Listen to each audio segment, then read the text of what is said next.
Buenas tardes, señores, señoras, señoritos, señoritas, señorones. Buenas tardes, profe. ¿Cómo andan? Bueno.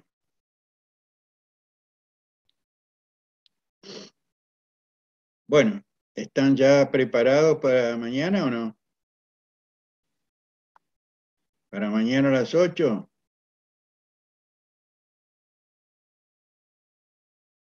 A ver, préndame un poquitito los videos, así los veo. No importa que haya gente de otras comisiones, no pasa nada. Al contrario, es decir, como pusimos que vamos a repasar algunos casos de los que vamos a tomar en el oral, ahí sí, multitud de gente ahora los veo. Es decir, que para el examen estamos dispuestos siempre a, cuando se trata de examen. Bueno, de todas maneras hay mucha gente que no prende el video. Les advierto que mañana asegúrense de que funcione el video, porque en el oral, si no... Bueno, a las 10 me dijo el doctor, pero a las 10 de la mañana parece que también voy a estar en una mesa. Este, hoy les voy a, para que más o menos todos tengan la misma información y nadie saque ventaja, voy a compartir el último video grabado con algunos casos nuevos, ¿sí? A mí lo que me interesa es que vean el formato, que ahí en la diapositiva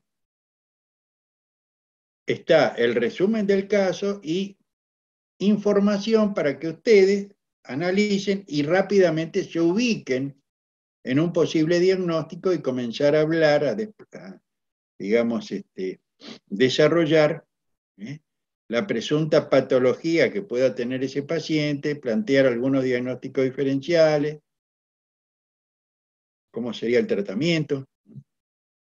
Bueno, voy a compartir la pantalla y vamos a comenzar. El audio.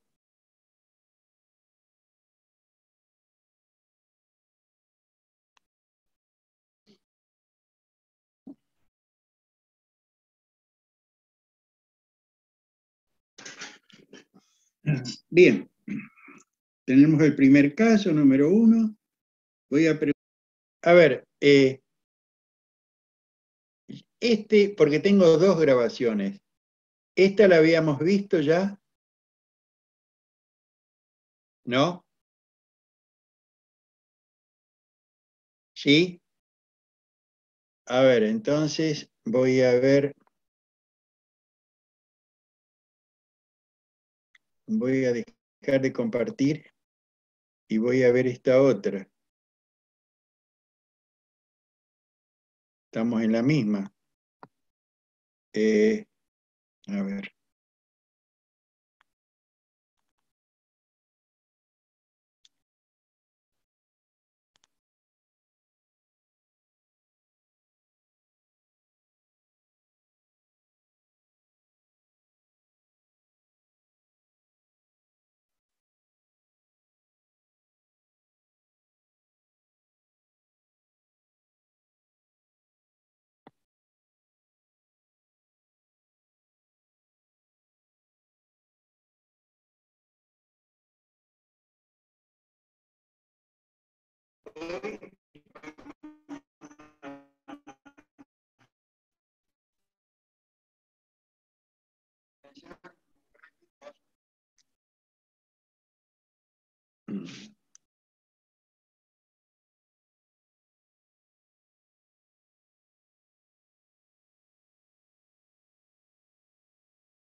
Bueno, a ver.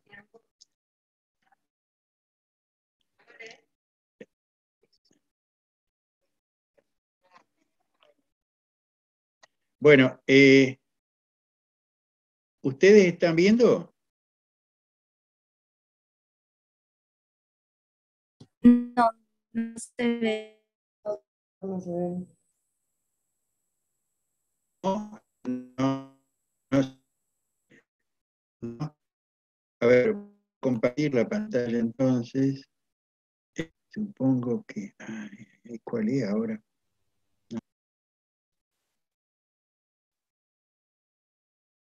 Ahora sí.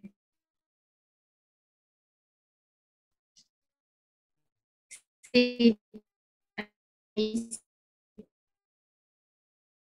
Bueno,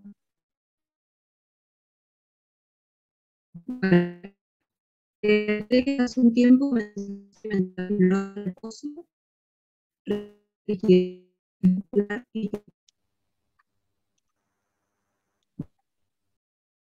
para incorporar que nosotros tendríamos que considerar para plantearnos algún diagnóstico. el temblor, Tiene un temblor, la rigidez y ¿sí? la dificultad para comenzar la marcha e incorporarse. Ajá. Bien. Y ustedes ya con lo que ven en la pantalla, ya tendrían que presumir algún diagnóstico. ¿Qué puede tener este paciente? Puede tener Parkinson. Ajá. ¿Cómo es la marcha del paciente que tiene un Parkinson? Y tiene aumento de la base de sustentación, le cuesta arrancar la marcha y son a pasitos cortitos. Y a veces no puede parar. Ahí sería la marcha fluctuante y se puede llevar cosas por delante. Y también la posición de los brazos no tiene el balanceo. Ajá. Y temblor, las manos. Bien. Y la marcha es involuntaria, ¿es un acto involuntario en él o un acto voluntario, la marcha? Es involuntario, porque cuando él piensa que tiene que caminar bien, lo puede hacer. Y entonces esa marcha se transforma en voluntaria. Claro, sí. Bueno, entonces si yo pregunto, ¿la marcha es un acto voluntario o involuntario? ¿Y usted qué me va a contestar?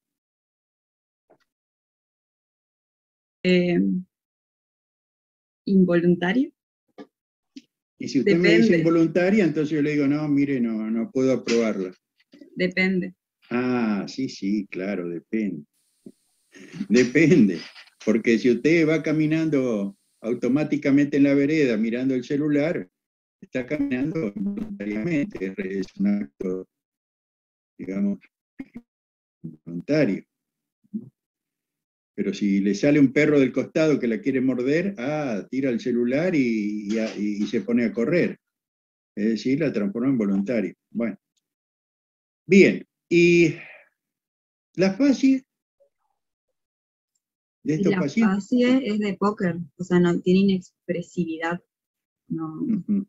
Y también tiene la cara lustrosa, como cara empomada. Bien, ¿y cómo se trata esto? Se comienza dando estimulantes de dopamina, que no me estoy acordando el nombre del fármaco. Y por último, se le trata de estirar para que la última opción terapéutica sea la levodopa, porque solo tienen 5 años de respuesta y ya después dejan de responder al tratamiento. Dígame, ¿y el temblor? ¿Qué tipo de temblor usted conoce?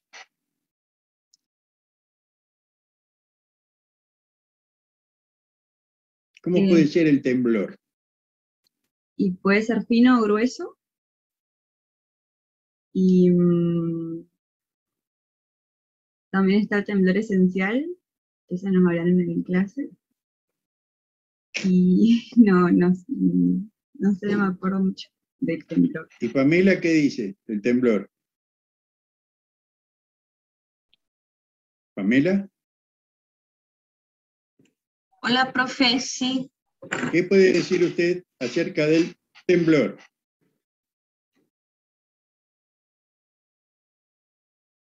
Como signo. Temblor.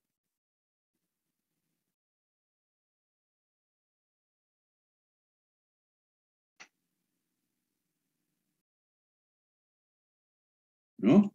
¿Usted quiere saber qué tipo de temblor es? No, yo no quiero saber. Yo lo que le estoy preguntando es si estamos en un examen, estamos ensayando, haciendo un simulacro. Si yo le pregunto, bueno, hable de temblor.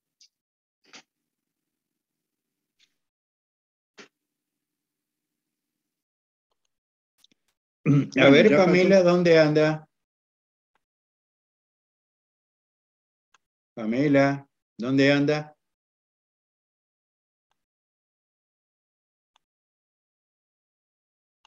¿Me escucha, Pamela?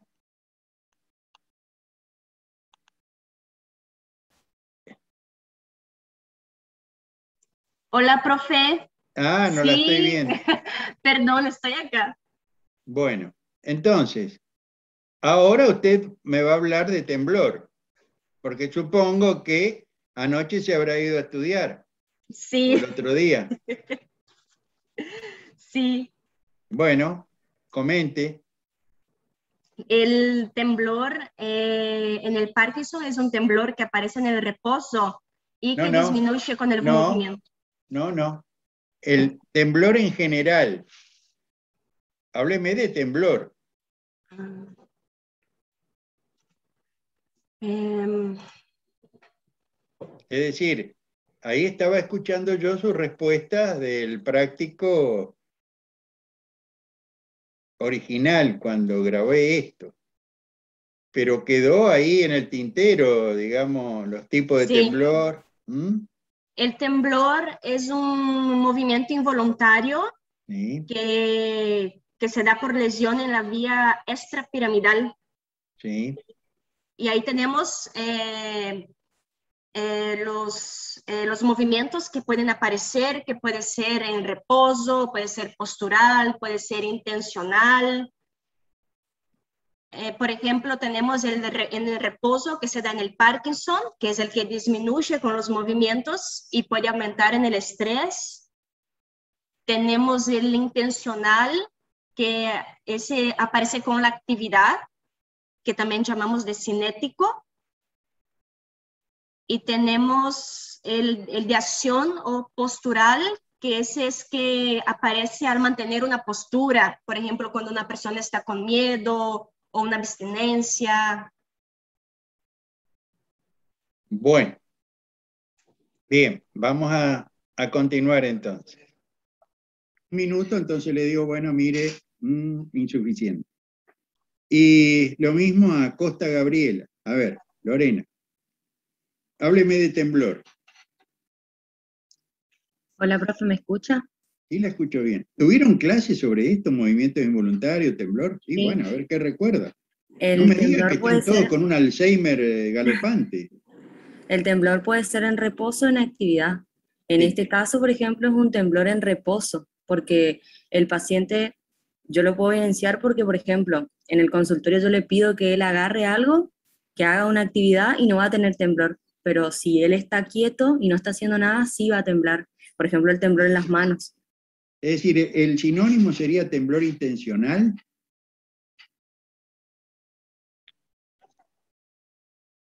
¿Qué es el temblor intencional?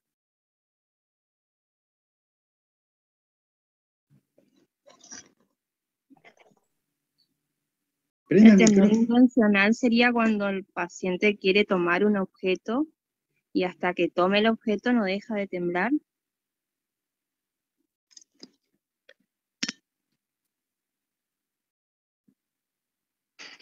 Bueno, repasen un poquito el tema de movimientos Pamela. involuntarios y de temblor. Repita entonces, ¿qué es el temblor intencional? ¿A qué le decimos?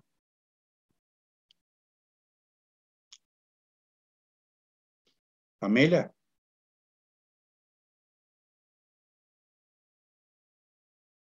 ¿Se fue Pamela?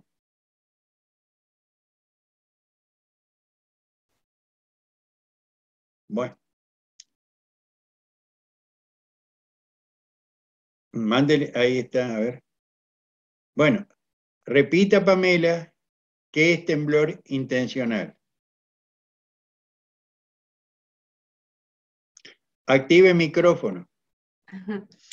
El temblor intencional es el que aparece con la actividad, por ejemplo, intencional o cinético. Cuando va a hacer algo, aparece ese temblor. Se da, por ejemplo, en la esclerosis múltiple. Tengo como ejemplo. Bueno, continuamos. ¿Sí? Vale, camina, Paco. Esto ya lo vieron, ¿no? Lo que le faltaba decir es que cuando gira... Vale, gira en para bloque, y giras un poquito, cambias de sentido. Eso es. Fíjense el temblor en las manos, falta de balanceo, cómo gira en bloque. Pasos cortitos, apoya todo el pie. Inclina hacia adelante, le Vale. cuesta empezar. Giras hacia la derecha. Después se acelera. Bien. A ver. Roma. María Ángel. Lea Sí. caso 2. Paciente de 66 años, hipertenso, con cumplimiento irregular del tratamiento, quien presentó en plena actividad una pérdida súbita del conocimiento, con parálisis del hemicuerpo derecho y desviación de la mirada. Bien. Con estos elementos que tenemos en pantalla, ¿qué piensa usted que puede haber tenido el paciente?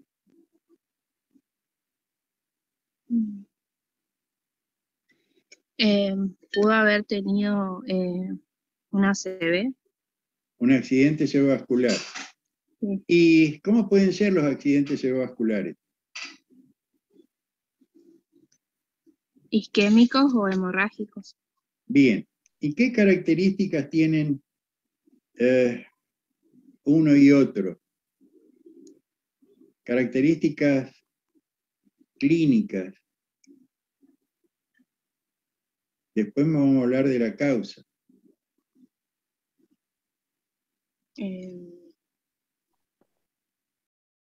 ¿Cuál es el más frecuente?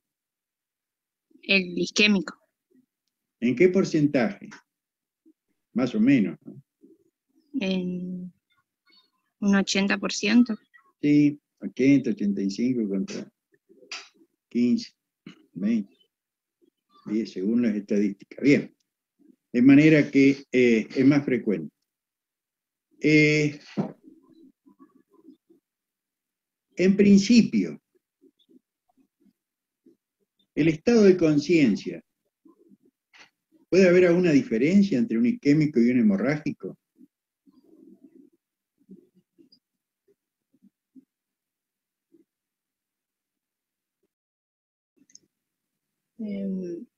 Y sí, el isquémico puede ser transitorio. Era un transitorio. ¿Y cuándo decimos que es transitorio? Cuando dura unos minutos, hasta 15 minutos, y menos de 24 horas. Sí, menos de 24 horas. Minuto, hora, menos de 24. Para recuperar, digamos, los signos que presentó en el ataque isquémico, en el ictus. Bien. Sí. Ahora, ¿cómo está la conciencia en general en el isquémico y cómo está en el hemorrágico?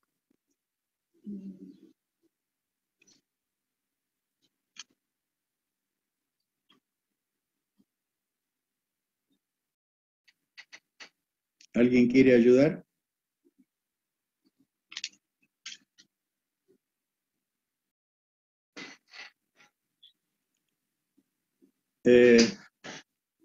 Ana Paula Cáceres. ¿Tiene idea cómo puede estar la conciencia en el hemorrágico y cómo en el isquémico? No. ¿No? Doctor, Vamos de a uno. ¿El varón que habló quién es? Yo, profe, Sima, Chima, ¿qué dice? puede ser que en el hemorrágico haya mayor pérdida de la conciencia de manera brusca. Y en el isquémico, dependiendo del lugar donde afecte, puede no alterar la conciencia. El paciente puede estar dándose cuenta que, Sí, en general, en el accidente isquémico, el paciente asiste a lo que le está pasando, es decir, no puede articular palabras, pierde la fuerza en un brazo, en la pierna, es decir, él no está en coma. ¿Tá? Presencia del ACV es progresivo, en general, ¿eh? Siempre hay excepciones. Y en el hemorrágico, el cuadro es súbito, como le pasó a este enfermo, en plena actividad pierde el conocimiento y aparece la hemiplegia. Y el paciente no está lúcido, no se lo puede interrogar, no responde. Y tiene una desviación de la mirada. ¿Hacia dónde desvía la mirada? Hacia afuera y hacia abajo. Y hacia abajo. Pues. Hacia afuera, hacia afuera. Pero eso es lo que estamos viendo, pero... Depende, sería. No, desvía la mirada ¿hacia dónde? ¿Qué pasa en el cerebro? En el accidente, en este tipo de accidente, ¿qué pasa dentro del cerebro? Desvía la mirada hacia el lado de la lesión, ¿puede ser? Bueno, entonces, hay una hemorragia. En general, intraparenquimatosa es la más frecuente. ¿Tá? Desvía la mirada hacia el lado del hemisferio donde se produce la hemorragia. Desviación de la mirada al lado de la lesión. Bien. ¿Cómo están, digamos, el tono muscular y los reflejos ahí en este paciente que hace unas horas, o un día, o dos, está internado y lo vamos a examinar? ¿Cómo están los reflejos? ¿Cómo está el tono muscular y la fuerza muscular?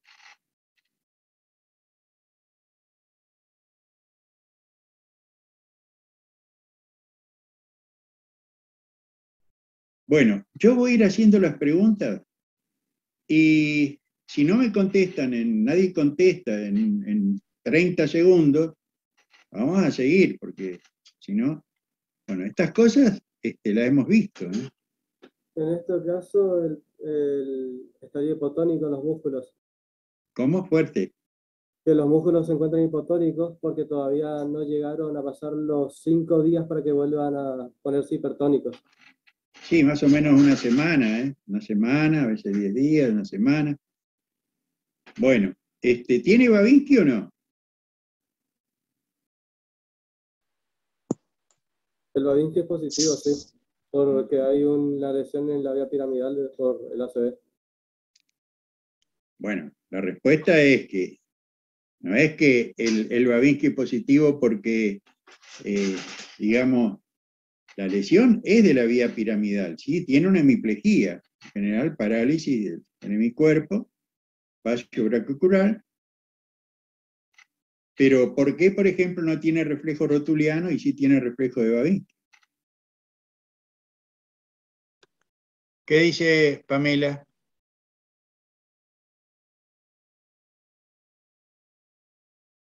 ¿Por qué ya active su micrófono? ¿Por qué ya inicialmente el paciente tiene Babinski? Y por la lesión de la vía piramidal de la primera neurona. Y sí, bueno, pero también tendría que tener, digamos, a reflejo rotuliano o patelar aumentado, y sin embargo no tiene reflejos en ese hemicuerpo, pero sí tiene Babinski. Pero la lesión acá está en la primera neurona, entonces desaparece el reflejo y ahí aparece Babinski. ¿Y por qué aparece el Babinski? Profe, ¿Eu? ¿Puede ser que es porque es anormal y el reflejo rotuliano es normal? ¿Cómo? No entendí la pregunta. ¿Puede ser que aparece Babinski porque es un reflejo anormal propiamente del daño piramidal? Y sí que es Y un el, reflejo, y el sí, pero reflejo ¿por qué? rotuliano es normal, entonces no lo tiene abolido. A ver, la pregunta puede llegar a ser, dígame, ¿qué es el signo de Babinski? Digamos, ¿por dónde va la aferencia? ¿Mm? ¿Y por dónde viene la eferencia? ¿Cómo es el circuito del reflejo de Babinski? Bueno, se los dejo para que lo repasen. ¿Por el arco reflejo, doctor? Bueno, ustedes tienen que leer. Les estoy comentando qué preguntas se pueden llegar a hacer en el oral. ¿Está? Que ustedes expliquen por qué hay una inhibición inicial de los reflejos y del tono en el ACV. ¿Qué pasa al séptimo día, a la semana? ¿Está? Que estudien un poquitito eso, inicialmente.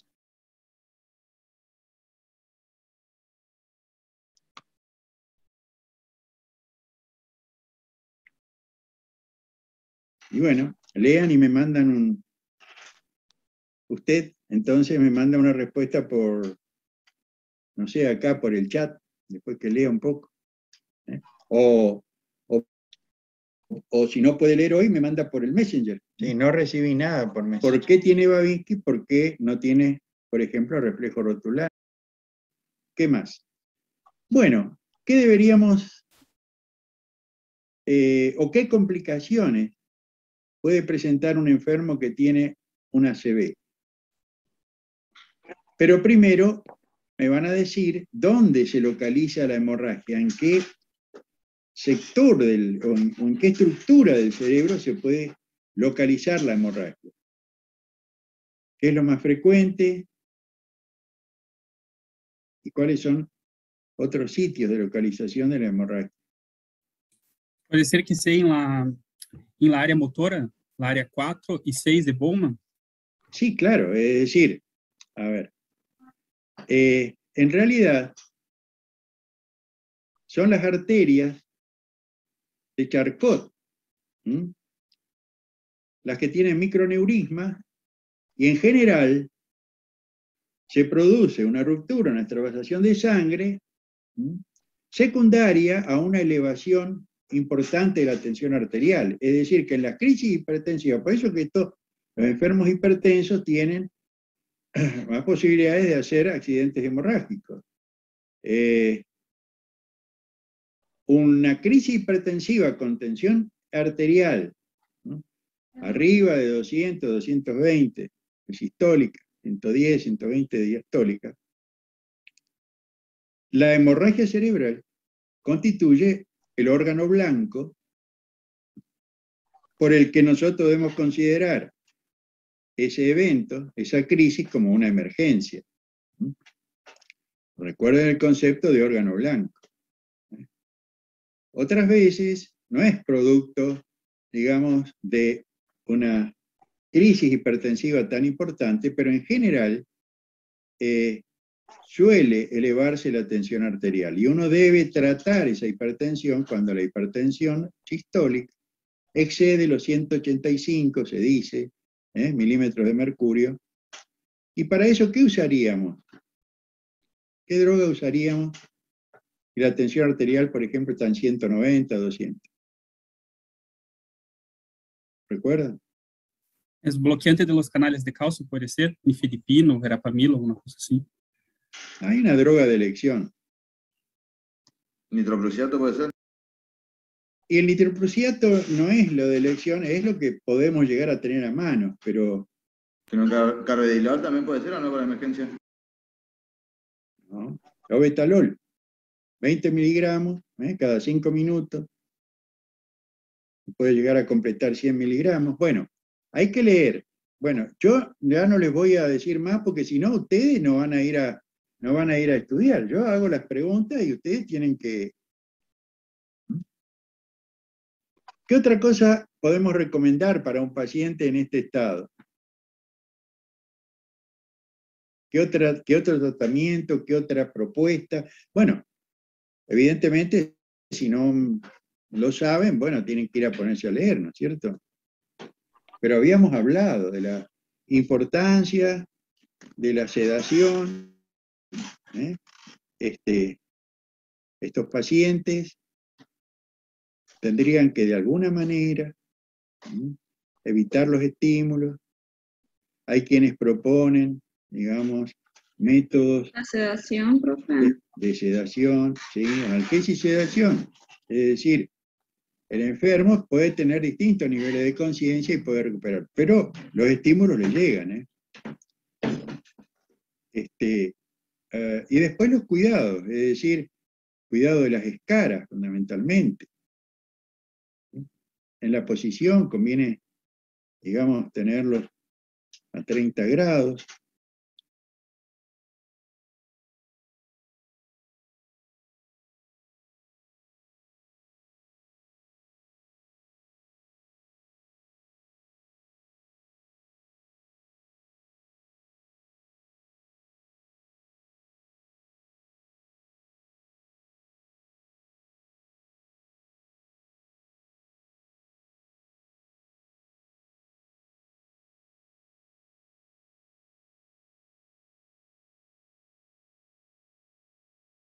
Y tiene Inflexión. la Bien, marcha ¿y cómo es del la marcha? segador. Marcha del segador, una marcha hemipléjica. Puede quedar con esta secuela.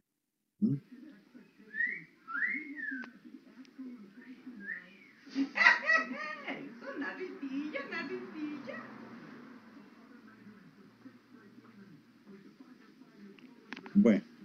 Thanks. Bien. Vamos a otro caso. A ver, García y Fran.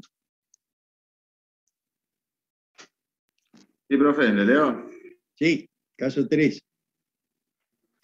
Paciente de 68 años que presentó de forma súbita confusión y dificultad para hablar con pérdida del equilibrio y de la fuerza en miembros derechos. Ya había tenido un cuadro similar del que se recuperó en pocas horas sin secuelas. Bien. Entonces, ¿cómo podemos encarar este cuadro? Por los antecedentes que ha tenido. Y por los antecedentes que ha tenido puede ser un accidente isquémico transitorio. Ajá. Y en este momento, ¿qué le pasa? Ahora. ¿Está justo en proceso, digamos, la isquemia? Sí, es decir, tuvo un accidente isquémico transitorio, no dice cuándo, pero se había recuperado. En este momento presenta en forma súbita, no coma, no pérdida de conocimiento, sino un estado confusional, con dificultad para hablar, pérdida del equilibrio y de la fuerza en el hemiscuerpo derecho. Esto podría ser entonces, ¿a qué correspondería? Fácil. García y Fran. Sí, estoy pensando, no sé, o sea, es un accidente que, o sea, o tuvo un ACV ya isquémico, o sea, instaurado, o puede ser transitorio dependiendo de las horas que vayan a pasar, porque si no, todavía no tenemos. En realidad lo que resultado. está bien, pero lo que me tendría que decir es que tiene la apariencia de un accidente isquémico. Si es transitorio o no, lo veremos después al otro día. Pero la pregunta es si es hemorrágico o es isquémico. Y debería ser isquémico porque si es hemorrágico debería presentar síndrome de meninge, ¿o no? Bueno, en general, en el hemorrágico no.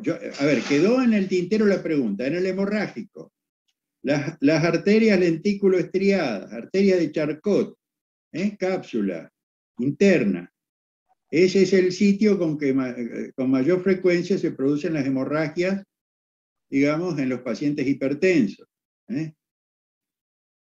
Ahora, si no es ahí, la hemorragia puede ser subaranoidea o puede haber una inundación ventricular, ¿sí?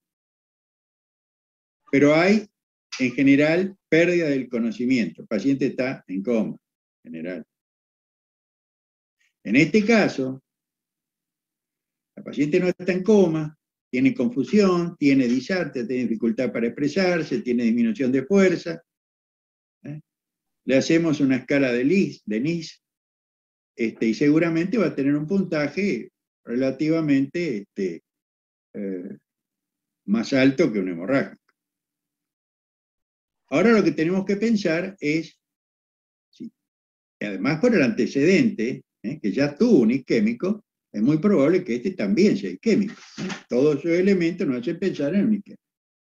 Pero tenemos que saber que los accidentes isquémicos pueden obedecer a ¿qué causa? García y Fran. Los isquémicos a un tromboembolismo puede ser, o sea, que haya un émbolo que se desprenda por fibrilación auricular, por ejemplo. Es decir, un accidente cardioembólico. Claro, claro. O bien, si no es cardioembólico, ¿a qué se debe, digamos entonces, la isquemia? Y se debe a la oclusión de una arteria. A la oclusión de una arteria. Y la oclusión de una arteria puede deberse a un trombo o a una aterosclerosis. Bueno, espere. Primero dijo a un émbolo que se desprende de un trombo situado en algún lugar. ¿En qué lugar habitualmente puede haber un trombo que se desprende a la circulación general? También puede ser de los miembros inferiores, una trombosis venosa profunda, pero ahí ya no habría comunicación. Ay. Íbamos bien al borde, yo manejando bien, zafando el precipicio, y de repente patinó y se me fue. ¿Cómo me va a decir que de un trombo? No, puede ser de la carótida o de la aurícula. Sistémica? De la carótida o de la aurícula. ¿Cómo? De la carótida, puede ser un trombo que se desprende de la carótida. Espere. ¿Usted reconoce que hizo el gol con la mano?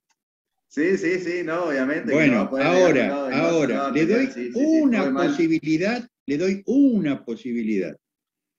Un caso en 200.000 puede haber una embolia sistémica, incluso puede ser cerebral, a partir de una flebotrombosis. ¿En qué caso se podría dar? No sé, una fractura expuesta de algún hueso. Nah, peor todavía. Ahí ya no solamente que había un precipicio, sino que había una laguna abajo y se me ahogó. Piense un poquito. ¿En qué situación excepcional, porque la posibilidad es 1 en 200.000? El conducto, que haya una comunicación interauricular. Una comunicación interauricular y sea mayor, que haya hipertensión pulmonar y sea mayor la presión en el circuito derecho que en el izquierdo, claro, que haya un shoot, y haya una comunicación y pase. Bueno, pero eso no ocurre. Bien, entonces, usted dijo que podía ser la oclusión, no por un émbolo, pero no me contestó. El émbolo que va al cerebro, ¿de qué trombo parte? ¿Del trombo dónde está ubicado habitualmente?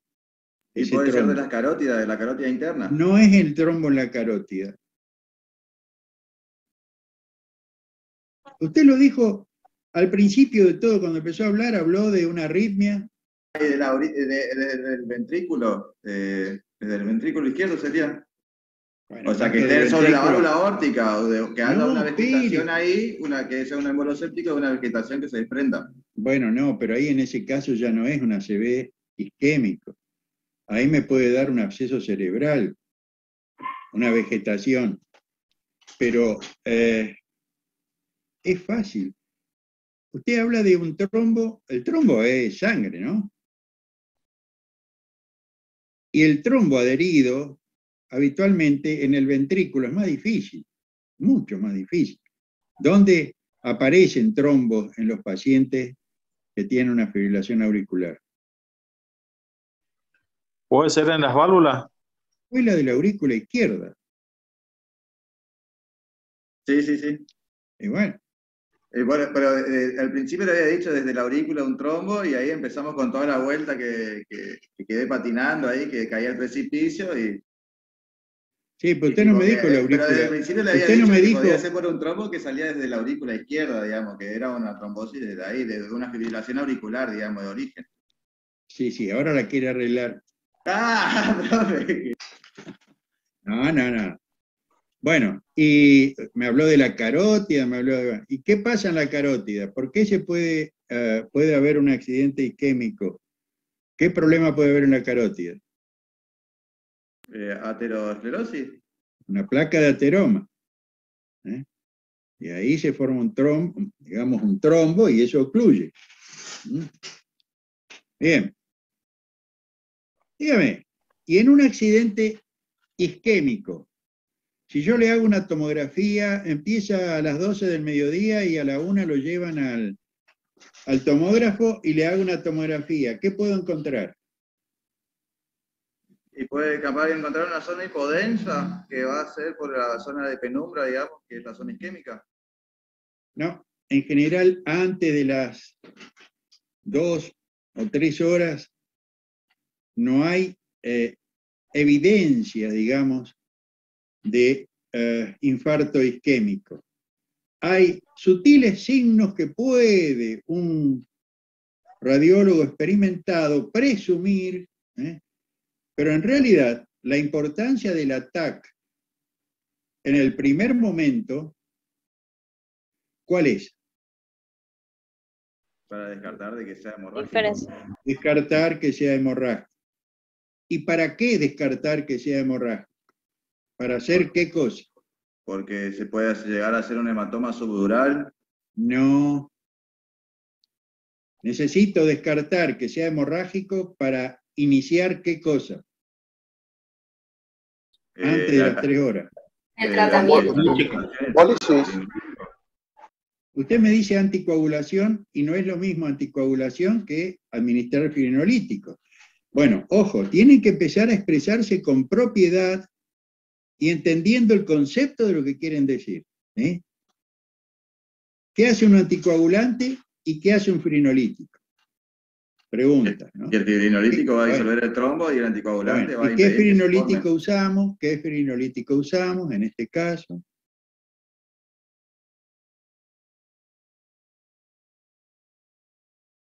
Bueno, vayan repasando. Este es... Sé que tiene problemas para hablar, pero debo hacerle unas preguntas si no le importa. Bueno, esto es la paciente. O puede contestar su hija. ¿De acuerdo? La paciente no está en coma. Bueno, esto ya lo habrán visto ustedes, yo se lo mostré.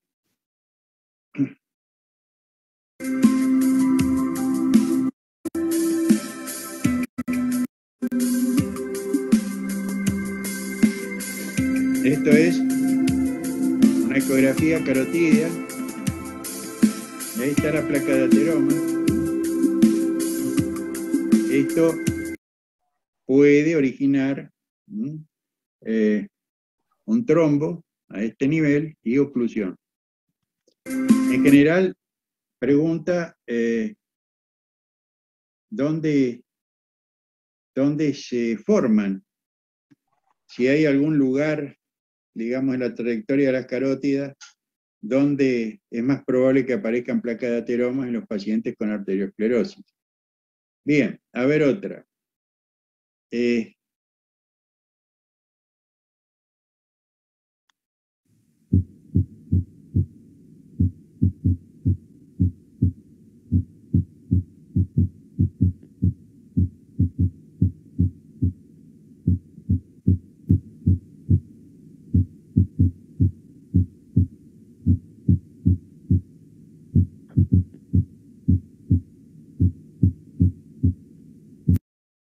Da Silva Sol, ¿qué escuchamos ahí?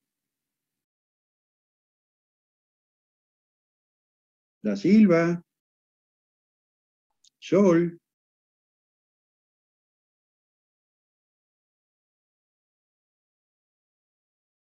Da Silva. Le puede mandar un mensaje que si no me contesta, lamentablemente tengo que, digamos, sacarla del aula. Dice que no le anda el micro, profe. No le anda el micrófono. Ahí está. A ver, Sofía Fernández Torres, ¿qué escuchamos recién? Doc, intenté escuchar, pero la verdad que no, se escucha muy bajo, o al menos mi parlante, perdón.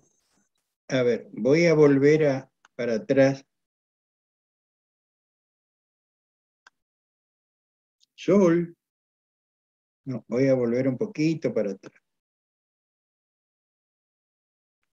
Digamos la trayectoria de las carótidas, donde es más probable que aparezcan placas de ateromas en los pacientes con arteriosclerosis. Bien, a ver otra.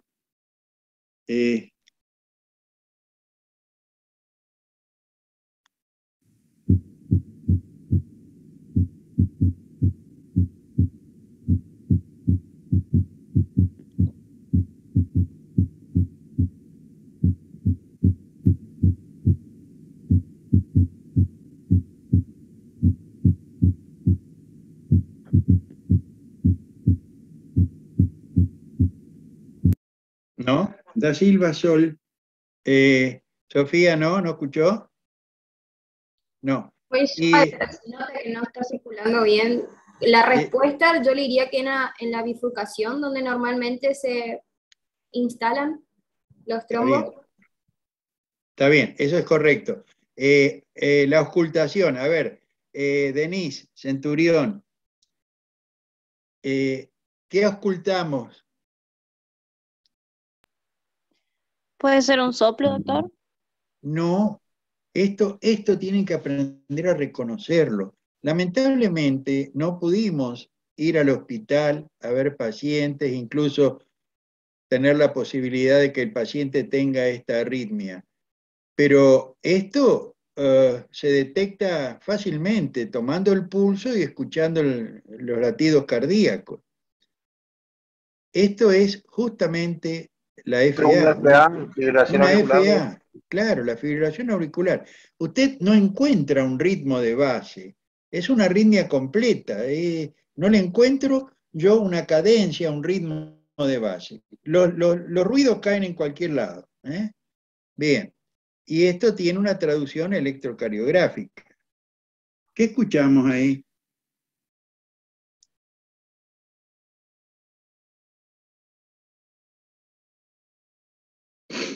¿Se anima a interpretarlo? Bueno, fíjense el electrocardiograma.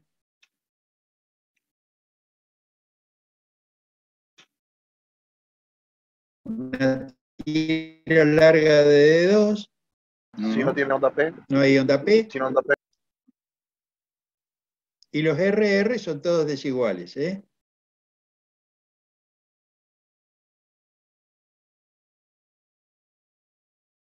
Bueno, voy a seguir.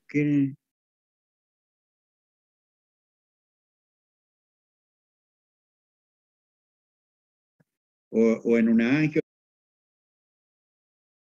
angioresonancia se puede observar la zona.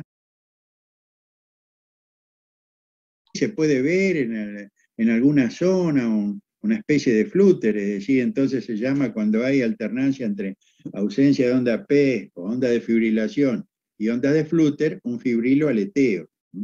Bueno, acá vimos la ateroma y ¿qué más vemos? Bueno, y acá en una arteriografía o en una angioresonancia se puede observar la zona de obstrucción.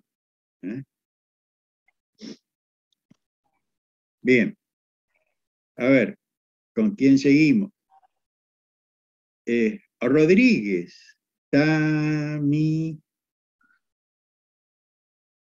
Hola, profe. Tamioso. Sandy, dígame. Hola. Casa 4. ¿Qué le parece? ¿Por qué no me lee? Un varón de 28 años quien fue traído a la guardia luego de presentar una convulsión. El paciente se encuentra confuso, con amnesia de lo ocurrido, por lo que se efectúa el interrogatorio a su esposa. El episodio comenzó con una caída súbita, seguida de sacudidas generalizadas, que duraron 5 minutos, quedando luego inconsciente. Nunca había tenido algo similar. Bien, entonces, ¿qué es lo que tuvo el paciente semiológicamente que presentó? ¿Una? Un estatus epiléptico. No. ¿No? ¿Presentó? No. ¿Qué presentó el paciente? ¿Qué tuvo el paciente? Una convulsión. Una convulsión. Ustedes me tienen que decir, paciente tuvo una convulsión. Bueno. Entonces yo les pregunto, ¿por qué un paciente puede tener una convulsión? Puede ser por algún problema osmolar, una hipernatremia, una hiponatremia. Bueno, vuelvo otra vez a insistir en el defecto que ustedes tienen en general de comenzar por lo particular cuando deberían comenzar por lo general.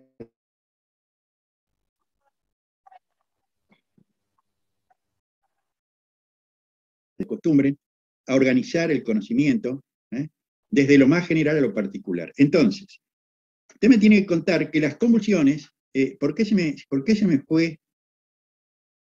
Estoy acá, profe. Y, a ver, está ahí, y yo, ¿por qué no la veo?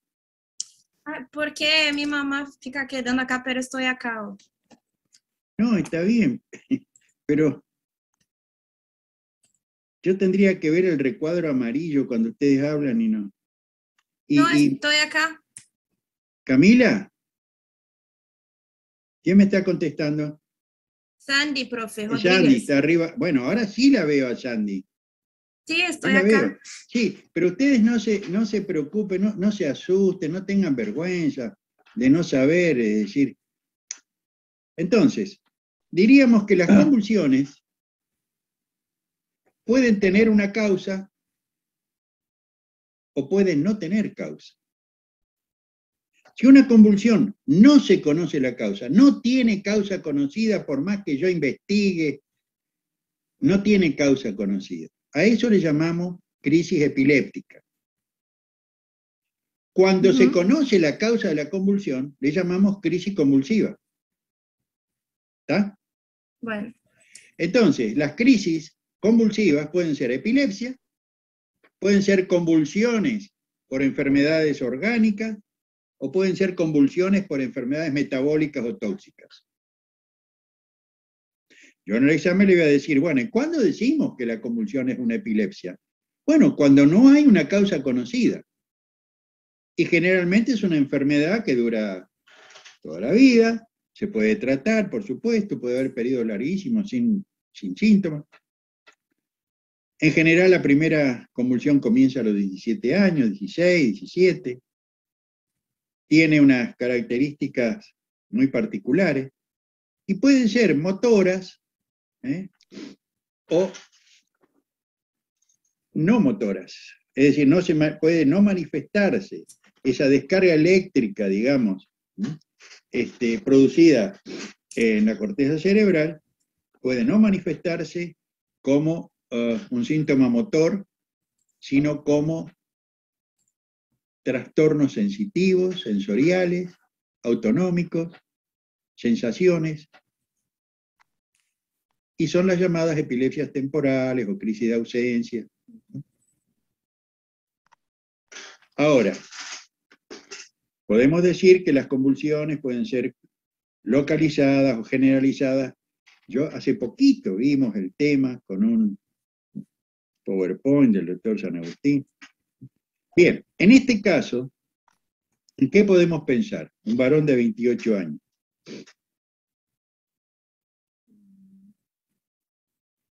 Con todos los elementos que tenemos acá, ¿qué podemos pensar? ¿Que es una epilepsia?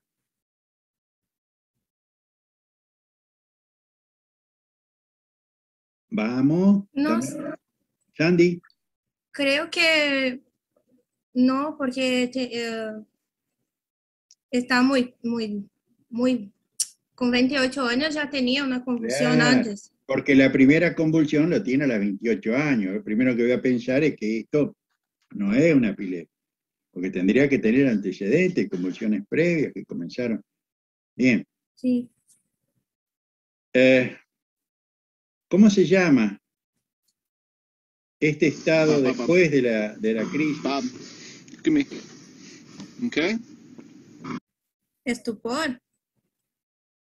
Sí, en realidad no responde, tiene un Glasgow bajísimo, tiene un Glasgow, no responde a las órdenes, ¿eh? No abre los ojos, no emite palabras, no orienta digamos, la respuesta motora, no tiene, es un Glasgow de 3, de 4. Uhum. Es un En coma. la realidad, profe, ya me pasó eso. Y por eso ya tuve una crisis. Y ahí ya... ¿A qué edad? Yo tenía 14. ¿Y la volvió a repetir? No. Ah, bueno. Entonces, lo que empieza antes de 16 y 17 años, no podemos decir epilepsia. Ahí decimos, es una crisis convulsiva nada más. Y que seguramente hay algún mecanismo que produce esa crisis, pero que en general, lo que empieza a 12, 13 años, después en la pubertad no repite más crisis. Entonces, por eso se dice que cuando empieza antes de los 16 y 17 años, para decir epilepsia tiene que al menos tener 2 crisis separadas por un intervalo de 24 horas.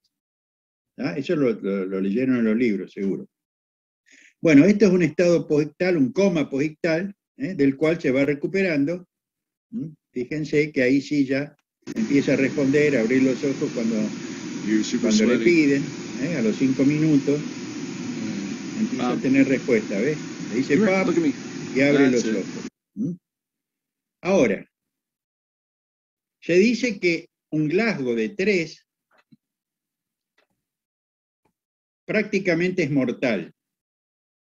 Pero resulta que este paciente tuvo un Glasgow de 3 y ahora está recuperado. Se recupera y a la noche está cenando. ¿Por qué? Hay Glasgow de 3 que son mortales y hay Glasgow de 3 que se recuperan totalmente. ¿Por qué?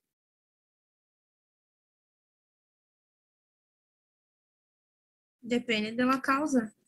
Ajá. Entonces, cuénteme, ¿de qué depende?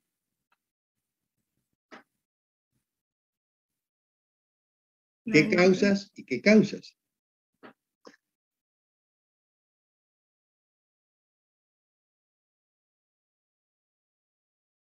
No sé.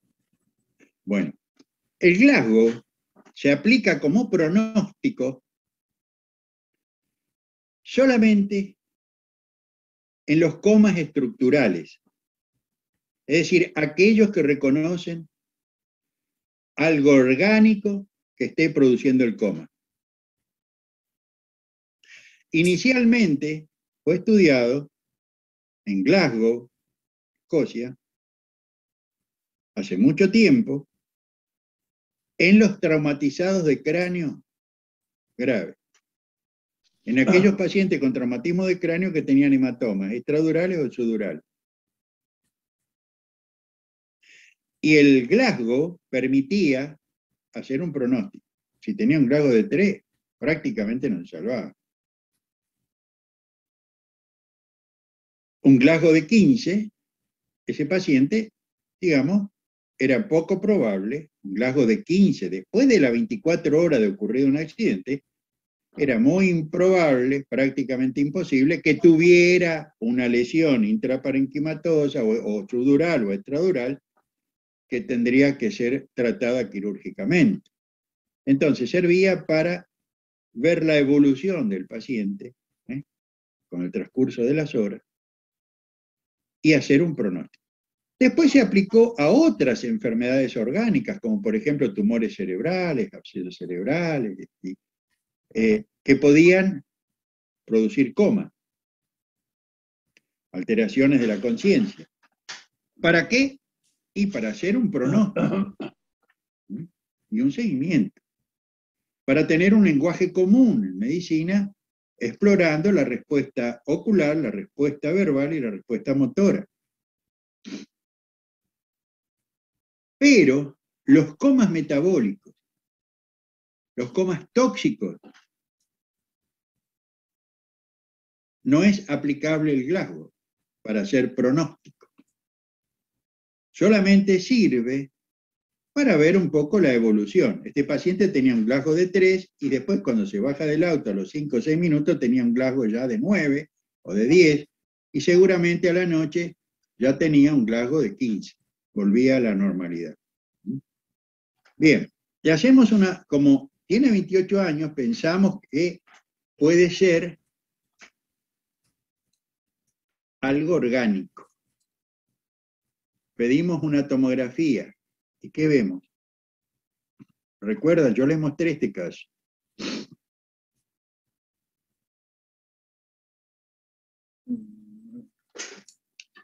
¿Sandy? ¿No recuerda? No. ¿No? Bueno, el tema es que yo pienso que ustedes o no me prestan atención, porque esto fue hace poquito. Creo que fue la semana pasada, si no me equivoco. Entonces, o estuvieron ausentes, o estuvieron haciendo otra cosa, o les entró Son quistes, por la ¿no? derecha y salió por la izquierda. Es decir, a mí me pone mal, porque si a una semana esto no le quedó grabado, esta imagen, seguro que, a ver, que Barrios Bruni y Tamara se acuerda de qué se trata esto. Doctor, Hola, ¿puede ser neurocisticercosis? Claro, son cisticercos, que habíamos mostrado imágenes quísticas y otra TAC con imágenes calcificadas. Con imágenes calcificadas. Bueno, y acá yo les mostraba, digamos, lo que era una, bueno, no sé por qué está, una crisis convulsiva. ¿Se acuerdan? Una crisis convulsiva típica. Bueno, voy a dejar de compartir la pantalla porque vamos a ir a algunos casos de digestivos.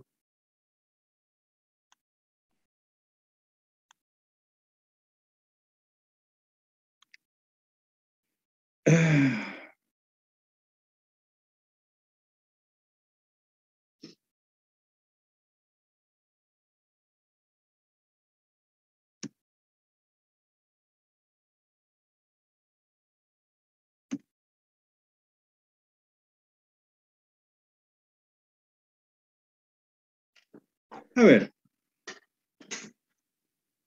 Vamos a ver.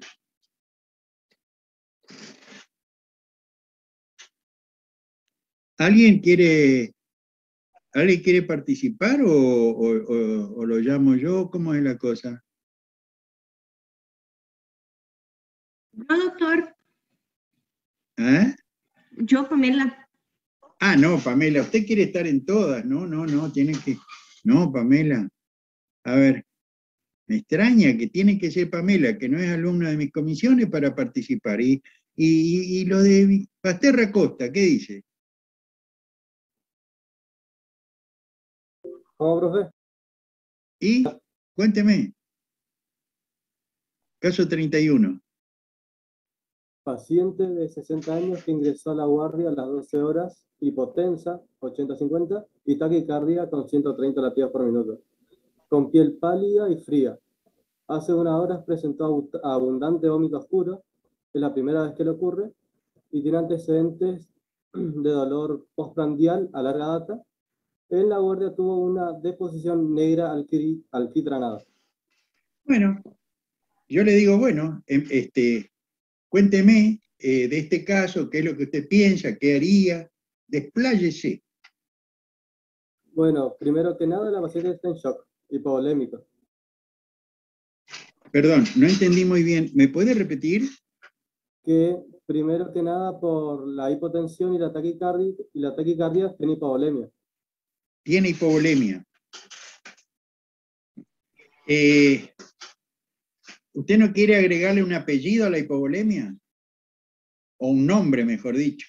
Hipovolemia podría ser el apellido. Hipovolemia,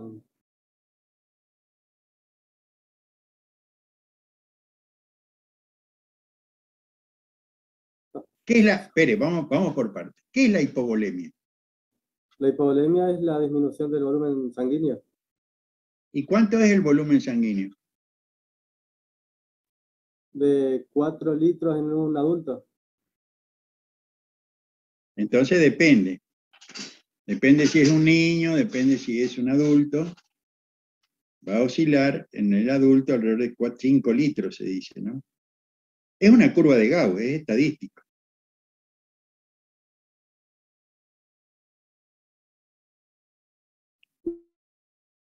Bueno, ahí justamente dice que presentó un vómito muy oscuro. ¿Cómo?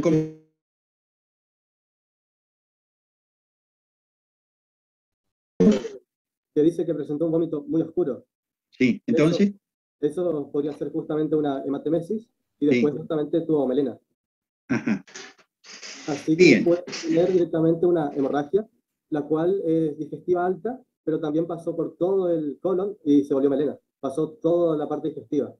¿Y cuánto tiempo tiene que transcurrir ese tránsito intestinal para que aparezca la sangre con característica de melena? Si el tránsito no está acelerado, si es un tránsito normal. No sé el tiempo que debe transcurrir. Bueno, claro, porque tiene que transformarse, digamos, esa sangre. ¿Y qué aspecto tiene la melena? ¿A qué le llamamos melena? La melena es justamente la sangre que proviene de arriba del ángulo de Treitz y tiene un aspecto negro y muy maloliente. Ajá. ¿Y por qué tiene brillo?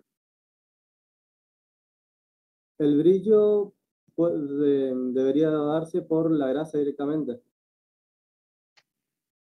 No, se dice que es heces alquitranadas, como alquitrán. Y el alquitrán es pegajoso y tiene una superficie brillante. El alquitrán, por eso dicen heces alquitranadas, tiene esa característica. Bueno. Ahora, hablando de hipovolemia, usted me dice, bueno, yo le dije cuánto era la volemia, usted me dijo, bueno, 4 litros, 5 litros. ¿Y cuándo dice que el tema de hipovolemia, a ver, ¿cómo es la cosa? ¿Hipovolemia qué significa? Hipovolemia es justamente la pérdida de cierto porcentaje. Y para estimar el porcentaje, se puede utilizar justamente la clínica de la paciente. En el caso de que tenga taquicardia en reposo, se puede estimar que perdió un 15%. ¿Cómo? Espere. Repítame claramente eso porque no entendí bien. En el caso de... Si presenta taquicardia en reposo, se puede estimar que perdió un... No, si presenta taquicardia en reposo, sí se... Espere que me trae todo. Por eso, espere, vamos a hacerla más fácil, ¿sí? Entonces, la hipovolemia se puede manifestar por los mecanismos compensadores que genera el organismo frente a esa pérdida sanguínea y la respuesta adrenérgica en general. Una respuesta vasoconstrictora, porque si se pierde contenido, se tiene que achicar el continente. ¿Para qué? Para mantener la tensión arterial. Ajustar el continente al...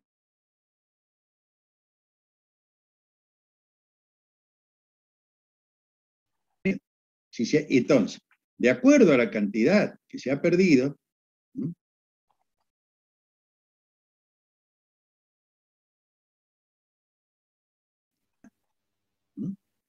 frecuencia respiratoria, si usted quiere, de la respuesta adrenérgica, y a la respuesta presora.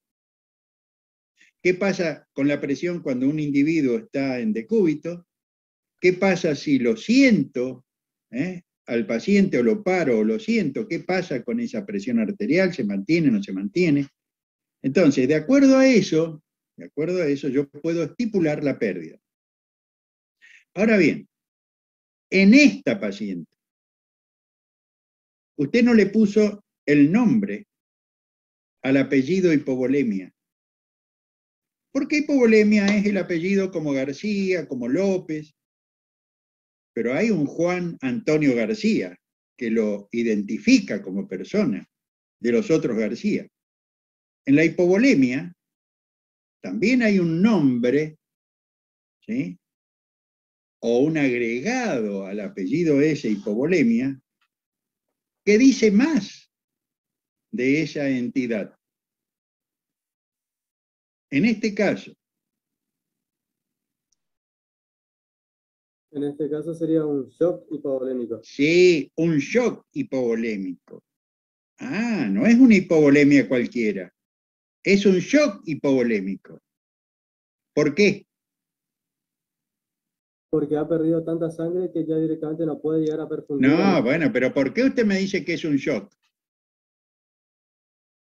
Después vamos a ver cuánta sangre perdió, pero ¿por qué me dice que es un shock? Por la tensión arterial tan baja, por la taquicardia que presenta justamente la piel pálida y fría. Ah, tiene una tensión arterial 80-50 en forma sostenida. Bueno, además tiene una taquicardia elevada, 130, pero está en shock. Tiene la tensión arterial de 80-50. ¿Y cómo cree que va a estar la diuresis horaria? Estará disminuida. ¿Cuánto? Es la diuresis horaria normal, estadísticamente normal. No sé, profesor, la diuresis horaria. Está normal. ¿Y por qué no la calcula? Tenemos que empezar a usar el razonamiento, la inteligencia, que seguro que ustedes la tienen. Lo que pasa es que hasta ahora no se la han despertado. Ni desde el primario para adelante, me parece. Es una enseñanza que tenemos que rever. ¿Cuánto usted orina por día? Depende. Más o menos. Que depende de qué día. Y siempre hablamos de promedios, hablamos de Gauss, de curva, de Gauss, de campana, de promedios, más o menos. Más o menos 2 veces al día. Sí, bueno, pero ¿puede orinar poquitito o puede orinar mucho? ¿Cuál es el volumen urinario por día? Más o menos. Estoy entre 500 o 1500 mililitros por día. Y bueno, 500 ya es una orina muy, muy concentrada, es una diuresis obligada, que el organismo tome o no tome líquido. Si tiene riñones normales va a orinar 500 como mínimo. Ahora, si tomo mucho líquido puedo llegar a orinar más de 1500. Pero un individuo normal, usted, ¿cuánto cree que orina por día? Entre 500 y 1500, más o menos ¿cuánto? Más o menos 800. 1200. ¿Le gusta 1200? Bueno, si orina 1200 en el día, ¿cuánto orina en una hora?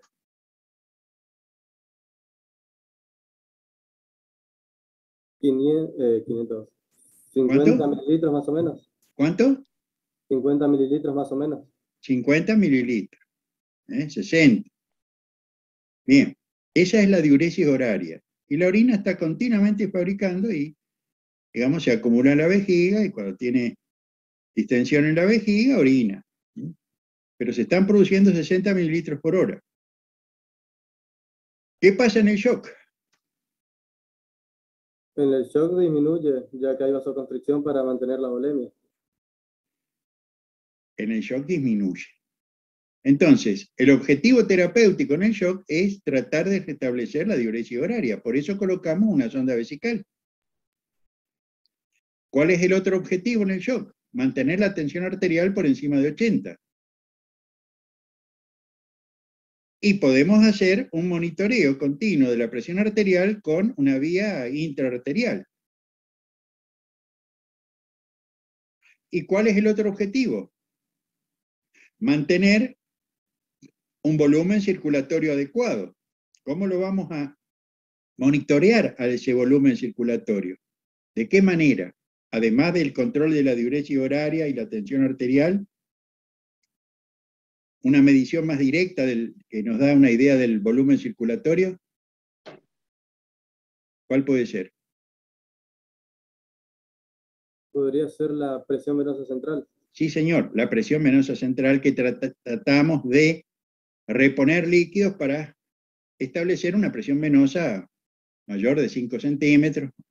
Ahora, el tema es que tenemos que tratar el shock. Pero si no cerramos la canilla, estamos mal. Tenemos que cerrar la canilla. Entonces, ¿qué está viendo usted? ¿Qué tendríamos que hacer para ver la canilla que pierde? Primero que nada, se tendría que estabilizar a la paciente de forma hemodinámica. Y después, una vez estabilizada, se le realizaría una videoendoscopía. Bien. ¿Y qué está viendo usted en esta videoendoscopía? Es una úlcera. ¿Y qué más? Una úlcera a chorro. ¿Cómo? Una úlcera a chorro. Bueno. Es decir, el señor Forrest dijo que esto era una hemorragia. Una hemorragia activa. Activa. ¿Y qué más? ¿Qué número le puso? ¿Y qué letra? Era el 1A. 1A. Perfecto. ¿Y entonces ahí qué podemos hacer? En este caso, se puede hacer la cauterización directamente de la úlcera, pero también se le puede inyectar directamente una solución fría para tratar de realizar la vasoconstricción para que sea más fácil hacerla. Claro, en general, mire, lo más seguro es clipar la arteria que está sangrando, ¿no? Un clip, es decir, una especie de ligadura o de clip. Podemos hacer inyección de adrenalina, pero lo más seguro es clipar la arteria. Si la vemos que está sangrando, hay distintos procedimientos, hay electrocoagulación, en fin. Ahora, el tema es que esta paciente, como consecuencia de un shock, si este ha sido muy prolongado, puede tener consecuencias, que ahora vamos a ver cuáles son. Ahora, el problema es el trastorno de la microcirculación. La microcirculación en el shock está alterada. Se forman microtrombos, en fin. Hay un deterioro de la microcirculación que se pone en evidencia al examinar el lleno capilar, debajo de la uña, el lentecimiento del lleno capilar. Ahora, la manera, a mi criterio, más adecuada para monitorear el tratamiento del shock y de la microcirculación es a través del monitoreo transcutáneo de la presión de oxígeno. Yo les pido que traten de... Hay muy poca literatura, lamentablemente. En el libro de Shoemaker, de shock, es uno de los pocos donde aparece este concepto de la utilización de la presión transcutánea de oxígeno. Recuerden esto, monitoreo de la presión transcutánea de oxígeno, que no es lo mismo que el monitoreo de la saturación arterial con el oxímetro de pulso, es otra cosa. Bien, como todo tiene que ver con todo, no podemos aislarnos y decir, bueno, a ver, conocemos gastro, pero nos olvidamos de todo lo anterior. Pero rápidamente les digo que las complicaciones de un shock prolongado pueden ser desde un distrés respiratorio del adulto, con el daño pulmonar, o bien una necrosis tubular aguda y dar una insuficiencia renal, oligoanúrica, como consecuencia del shock prolongado. Hoy día, por suerte, todas estas situaciones tienen, digamos, el tratamiento en las unidades de terapia intensiva. Antes se nos morían los pacientes con hemorragia digestiva de esta naturaleza. ¿Por qué? Porque por ahí este enfermo deja de sangrar. Lo que hace también la clasificación de Forrest es alertarnos acerca de la posibilidad de resangrado. Esta paciente en un primer momento, digamos, baja la presión arterial, baja la presión, disminuye la presión en la circulación, puede haber una vasoconstricción local y formarse un coágulo y deja de sangrar inicialmente. Después se recompone la presión arterial y vuelve a sangrar. Hace 40 años, 50, no existían métodos endoscópicos para ver qué pasaba dentro del estómago y el duodeno.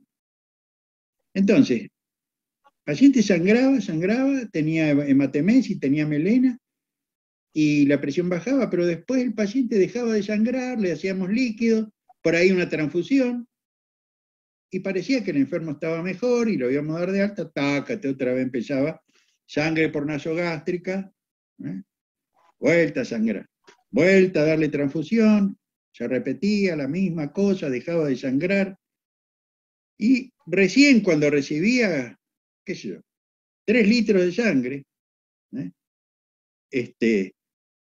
decíamos que era un paciente politransfundido, y bueno, y se decidía entrar a operar a cielo abierto por la parotomía, y muy mal pronóstico, los enfermos estaban hechos polvo. De modo que la morbomortalidad por hemorragia digestiva era muy alta. Actualmente esto no ocurre. ¿Cuánta sangre perdió esta paciente? Siga contándome. A ver, ¿quién me estaba hablando? Yo, profesor, bueno, esta paciente habrá perdido el 40% más de la volemia. ¿Y eso en litros cuánto sería? Serían 3 litros de sangre. Estamos muy mal en la tabla de multiplicar, 40% de 5 litros, ¿cuánto es? 2 litros aproximadamente. Ah, bueno, pero usted le sopla, ¿vio? Y él tiene que, digamos, repasar la tabla. ¿Qué sé yo? Sacar la calculadora. Bueno, 2 litros, el 40% de 5 litros es 2 litros. Bueno, vamos a ver otro caso, a ver. ¿Qué hago acá? ¿Esto va para atrás? Si yo quiero ir para atrás, ahí está. Bueno, a ver. Brenda, Culleri. Hola, doctor. ¿Cómo le va? ¿Todo Cuente. bien? Bueno, dice, mujer de 30 años quien concurre a la consulta refiriendo...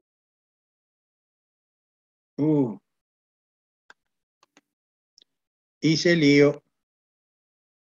A ver.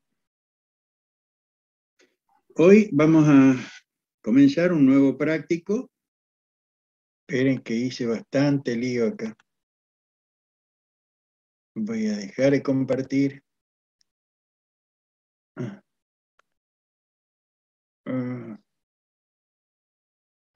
¿Por dónde andábamos?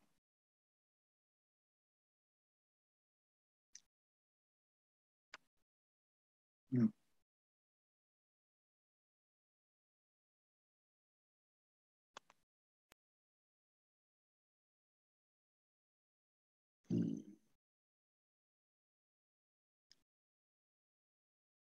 Bueno, no sé, voy a seguir por acá, a ver, porque me parece que el video lo perdí. Acá. Bueno, Giovanni, ahora vamos a hacer nosotros acá, aunque tengo ¿ves?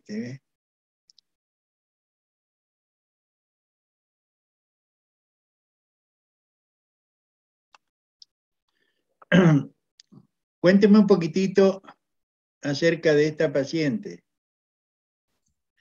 Bueno, el caso de una paciente de 70 años, quien se encuentra en internación domiciliaria con una secuela de ACV. Desde hace una semana presenta fiebre y tos productiva, marcada litosis. Bien. Entonces, ¿Cuál sería el problema que tenemos que resolver y que tenemos que tratar? ¿Qué le parece? ¿Por dónde empezaríamos, digamos, a enfocar el caso? Bueno, primeramente, como tiene una secuela de ACV y el antecedente de fiebre y la tos productiva, a mí me hace pensar en una enfermedad pulmonar. Claro. Y el problema es la fiebre con tos. Con tos. Enfermedades que cursan con fiebre y tos. Y ahí usted me va a tener que mencionar enfermedades que cursan con fiebre y tos productiva. Una es la neumonía, que en este caso de este paciente yo estoy sospechando una neumonía aspirativa porque es una de las complicaciones de los pacientes que tuvieron ACV. Bien. Bien. Y esa neumonía aspirativa puede estar producida por qué tipo de gérmenes? Sobre todo anaerobios. Anaerobios. Y eso ¿Recuerda se algún relaciona- anaerobio de la boca?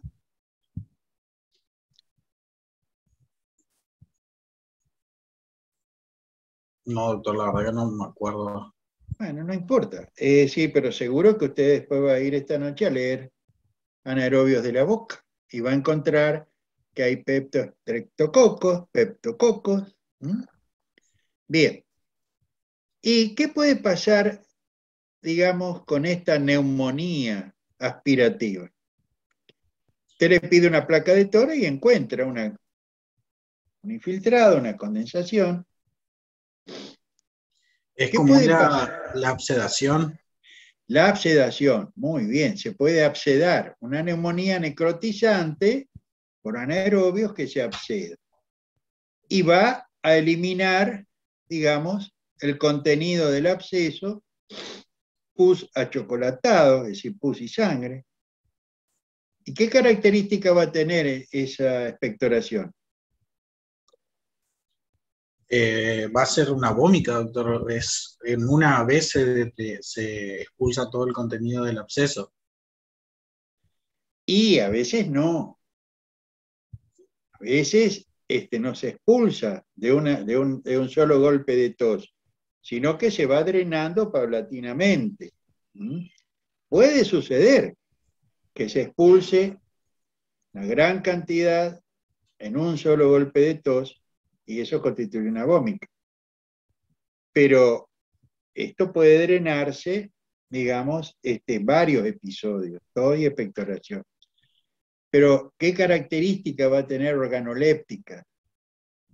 Va a ser purulenta y como es posiblemente por anaerobios va a tener olor muy feo. Es muy maloliente. maloliente. El médico dice que al entrar en la habitación donde hay un paciente que tiene un acceso pulmonar por anaerobio, impregna, digamos, el ambiente. Bien. Y este procedimiento, digamos, ¿te recuerda qué nombre tiene hacerle, digamos, ingerir varios al paciente y observar? Sí. Le digo por si radiografía, usted el día de sí, mañana tiene que esófago, indicarle eso. ¿Cómo le indica usted al servicio de radiología que quiere hacer una radiografía esófago gastroduodenal con contraste? Sí, pero en realidad el procedimiento es de videodeglución, porque es dinámico, videodeglución. ¿Se acuerda que le mostré el video como digamos, traga con dificultad? Bueno, en general, en estos pacientes, digamos, que están con trastorno del sensorio, que quedan con secuelas, probablemente no colaboren con el estudio. Pero pacientes en general neurológicos, con otras patologías, miastenia, Parkinson, y uno sospecha que puede haber aspiración o microaspiraciones, se puede pedir una videodeglución. Bien, vamos a ver otro caso, a ver si podemos. A ver, Hemlich, Adrián. ¿Está? Adrián. Sí, profe, la escucho un poco bajo. Bueno, yo no sé cómo puedo aumentar el volumen de mi... No creo. No, le decía si usted quiere leer el caso. Sí. Bueno. Ahí leo. Paciente femenina de 24 años, quien luego de ingerir frituras presenta dolor en hipocondrio derecho, náuseas y vómitos. Continuó con dolor agregándose fiebre, por lo que concurrió a la consulta. Bien. Entonces, ¿en qué nos basamos para comenzar a analizar el caso? ¿Cuál sería, digamos, el problema o el...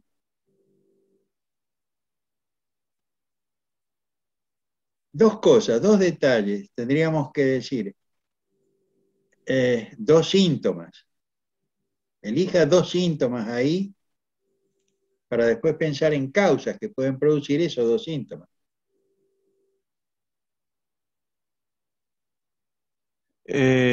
Bueno, si la paciente presenta un dolor en el hipocondrio derecho, sí, al dolor en el ingerir hipocondrio frituras, derecho, ajá, dolor en el hipocondrio derecho, bueno, hay muchas, sí, hay varias causas de dolor en el hipocondrio derecho, ¿sí? Sí. Pero nosotros podemos analizar esas causas. ¿Cuáles? ¿Qué enfermedades, qué patologías podrían dar un dolor en el hipocondrio derecho? Por ejemplo, en un paciente cardiópata,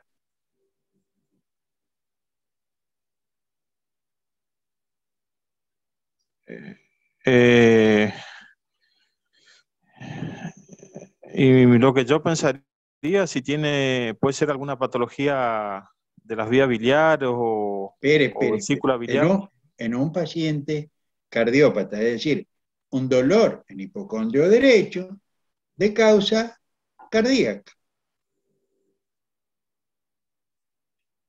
Es cuestión de razonar. ¿Qué es la cápsula de Gleason? Es la cápsula que recubre el hígado. ¿Qué pasa cuando se distiende esa cápsula por un crecimiento del hígado? Un crecimiento rápido. Y cuando se distiende puede ser por una hepatomegalia. Bueno, es decir, aumenta el tamaño del hígado, se distiende la cápsula, da dolor. Paciente que tiene un problema cardíaco. Puede ser alguna insuficiencia cardíaca derecha. Sí, señor. En la insuficiencia cardíaca derecha, claro, un aumento, digamos, de las presiones venosas derechas puede dar a una congestión hepática y una distensión con dolor. El paciente, uno de los signos refiere dolor, o uno de los síntomas, dolor en el hipocondrio derecho. Muy bien. Otra causa de dolor en el hipocondrio derecho.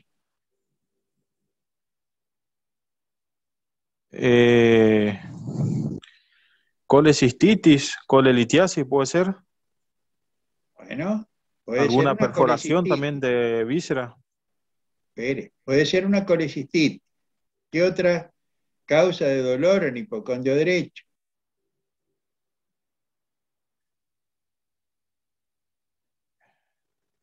¿Algún síndrome pilórico también? Y estamos hablando del hipocondrio derecho. ¿Qué hay en el hipocondrio derecho? La vesícula, el hígado. Vesícula, hígado, conductos biliares.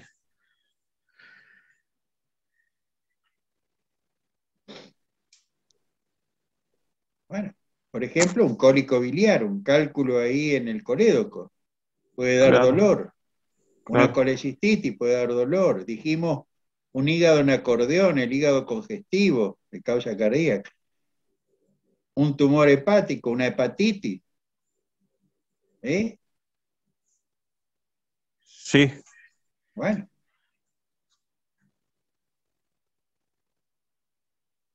Un absceso hepático. Una colangitis. Mire si hay causas. Ahora, de estas causas, no podemos analizar todas porque perderíamos mucho tiempo. Vamos a hacer la clasificación, que es lo que yo siempre les digo, la taxonomía. De todas estas causas, ¿no?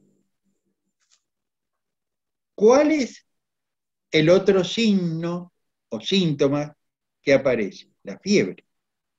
Entonces, ¿cuáles de estas causas pueden cursar con fiebre? Y ahí ya descarto, por ejemplo, el hígado en acordeón, el hígado congestivo. ¿No? Claro. Y empiezo a analizar, lo mismo descarto el cólico biliar. ¿Por qué? Y porque en general el cálculo que atraviesa el colédoco o el cálculo que está en el bacinete y se producen contracciones de la vesícula, en general hay dolor, pero no hay fiebre. Ahora, hay dolor y fiebre en la colecistitis, en la colangitis, fundamentalmente. Y resulta que yo ahora sí voy a mirar otras cosas para orientarme.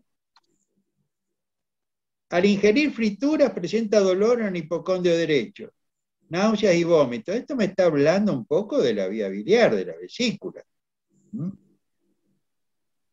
Ahora, si la paciente tiene antecedentes de náuseas, vómitos, dolor en el hipocondrio, desencadenado por colecistoquinético, tengo que pensar que ahí hay una inflamación en la vesícula y que puede haber fiebre y constituir una colecistitis aguda. Ahora, ¿por qué no una colangitis?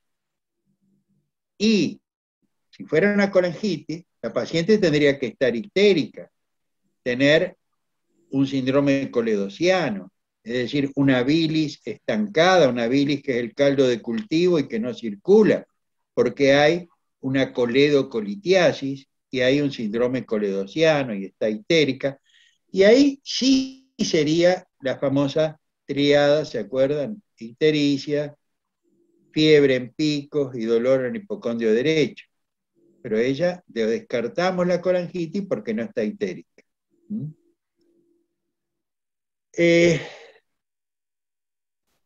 ¿Qué vamos a hacer para confirmar que esta paciente tiene una colecistitis? Y bueno, vamos a explorar el abdomen, a palpar. Y si es una colecistitis aguda, ¿qué encontraríamos? Sin más. O quien quiera contestar. ¿Qué signo encontraríamos en una colecistitis aguda? Claro, Murphy. Entonces yo le voy a preguntar, ¿y qué es el signo de Murphy? ¿Cómo se manifiesta? ¿Cómo se lo...? Sí, pero hay un punto. Hay que buscar el punto vesicular que está ubicado en la línea hemiclavicular por debajo del reborde costal, le hace inspirar profundamente al paciente y el paciente no puede concluir la inspiración porque se interrumpe por el dolor. ¿Ah? Lo mismo se puede hacer manualmente o se puede hacer al apoyar el cabezal del ecógrafo, la misma maniobra con el cabezal del ecógrafo mientras estoy haciendo una ecografía. Entonces, con este cuadro uno tiene que orientarse, digamos, a una colecistitis aguda. Bueno, a ver, vamos a... Acá tenemos. ¿Cuáles son los signos? Les voy a preguntar, ¿cuáles son los signos ecográficos en una colecistitis aguda? Porque hay colecistitis crónica, ¿sí? Y hay colecistitis aguda. Bueno, el cálculo en el bacinete, edema, paredes engrosadas. Bueno, tratamiento. ¿Cómo se puede hacer una colecistectomía?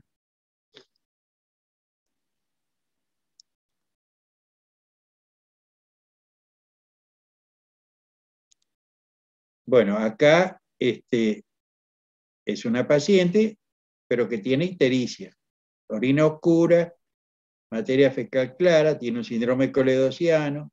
Doctor, ¿Sí? una consulta. Había dicho lo de la colecistectomía. ¿Tenemos que explicar todo el procedimiento? ¿Cómo se hace? No, que sepan nomás que se puede hacer, que antes se hacía, digamos, con laparotomía, era cirugía, digamos, abriendo el abdomen, laparotomía, y hoy día se utiliza la cirugía videolaparoscópica. Entonces, lo que tal vez le pueda yo preguntar es cómo se hace una colecistectomía, es decir, una cirugía abdominal videolaparoscópica, que ustedes tengan una idea, ¿sí? Yo creo que haberles mostrado un videíto que se insufla con CO2, se controla la presión dentro del abdomen para separar las vísceras de la pared. Bueno. Voy pasando rapidito, no sé qué hora es, no tengo hora que yo. 9 menos cuarto, doctor. ¿Qué hora es? 9 menos cuarto. 9 menos cuarto, bueno. Voy a pasar rapidito para que tengan idea de alguna. Bueno, esta tiene un síndrome coledociano, tiene un dolor continuo en el hipocondrio derecho, y tiene fiebre y escalofríos. ¿Cómo se llama esta triada? Ictericia, fiebre en pico y dolor. Triada de Charcot. Bueno, y resulta que no se trató adecuadamente y la enferma se hipotensa, aparece hipotensión arterial y trastorno del sensorio, y entonces es la pentada de Rein. Bien, shock séptico. Bueno, acá ustedes van a tener que hablar de los procedimientos para diagnosticar una colangitis. ¿Qué es una colangioresonancia? ¿Qué es una CPRE? Colangiopancreatografía endoscópica retrógrada o retrógrada endoscópica.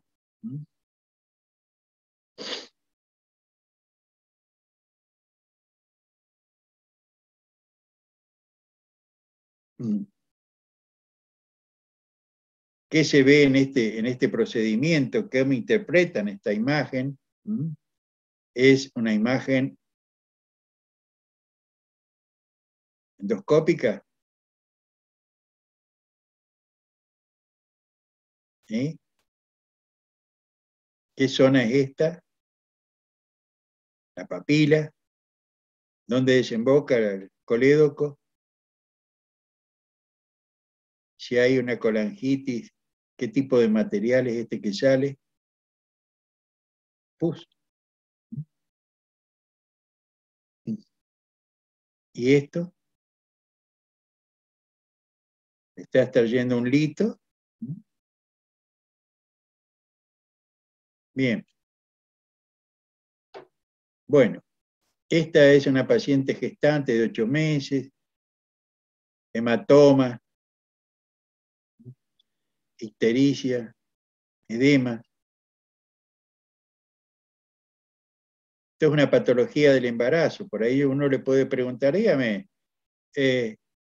ictericia en el embarazo, ¿qué me cuenta? Entonces ustedes me tienen que hablar de que puede ser una simple hepatitis, que puede ser, digamos, una colestasis del embarazo, o bien una atrofia amarilla aguda o un hígado graso agudo del embarazo, que es muy, muy grave. La colestasis retrograda, pero el hígado graso agudo del embarazo es muy, muy serio el cuadro, que tiene que ver también con la eclampsia, con otro síndrome caracterizado por plaquetopenia, trastorno de coagulación.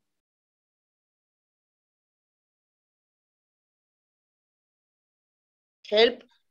El HELP, sí señor. Bueno, Esto es la ingesta de setas campestres, de hongos. Acá ocurrieron algunos casos en Argentina, no es muy frecuente, en Europa sí es mucho más frecuente.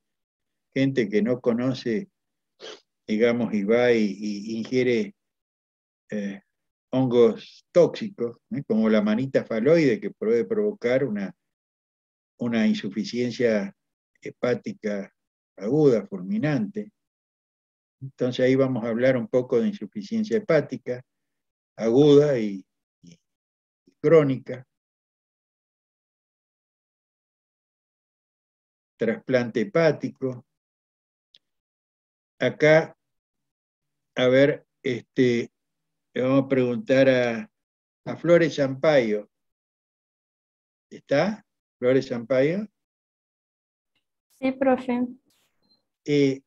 Lea esto, por favor. Caso 24. Paciente de 50 años con antecedentes de úlcera duodenal de larga data que consulta por dolor epigástrico y vômitos alimentarios ácidos que fueron progresivamente en aumento, halitosis y constipación. Bien. ¿Cuál sería el punto de partida? Es decir, desde el cual nosotros tenemos que plantearnos enfermedades que pueden cursar con ese motivo de consulta.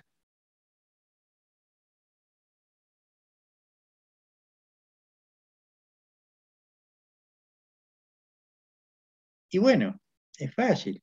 Dolor epigástrico. Causa de dolor epigástrico.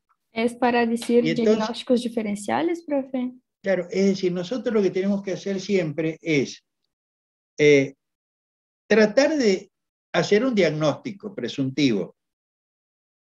Para eso tenemos que empezar y tomar, digamos, un síntoma o un signo. ¿Para qué? Y para ver qué enfermedades pueden tener ese síntoma o signo que presenta el paciente. Y decir, puede tener esto, esto, esto y esto. Si tiene esto, y tendríamos que averiguar si tiene tal y tal cosa. Esto es decir, diagnóstico diferencial. Entonces, acá nosotros tenemos dolor epigástrico. ¿Está? Y los dolores epigástricos, ¿cómo pueden ser? Y pueden ser dolor agudo o un dolor crónico. Entonces, causas de dolor epigástrico agudo. Y ahí tendríamos que decir, bueno, puede ser un síndrome coronario agudo, NIAM, o digamos un ANGOR, de cara inferior. Puede ser el comienzo de una apendicitis, un dolor agudo. Puede ser un dolor de una pancreatitis, o tal vez de una colecistitis, ahí en el epigastrio, cerca. Una úlcera perforada. Y entonces ahí tenemos que ver en los datos que tenemos si esto puede corresponder a un síndrome coronario agudo. No, no nos dice nada. No nos dice nada tampoco de una apendicitis, no nos dice nada de una pancreatitis, pero tenemos que sí nos dice algo que tiene antecedentes de úlcera duodenal de larga data. Ah, bueno, entonces digo, bueno, ¿por qué un individuo que tiene un dolor epigástrico, una úlcera duodenal de larga data y ahora está con dolor epigástrico, tiene una reactivación de su úlcera? Ah, pero tiene vómitos alimentarios que fueron progresivamente en aumento. Entonces nos tomamos ahora por los vómitos alimentarios. Los vómitos alimentarios pueden ser precoces o tardíos. Si son precoces, bueno, el individuo comió y vomitó. ¿Y por qué vomitó? Y porque le cayó mal la comida, dicen, ¿no? El vulgo.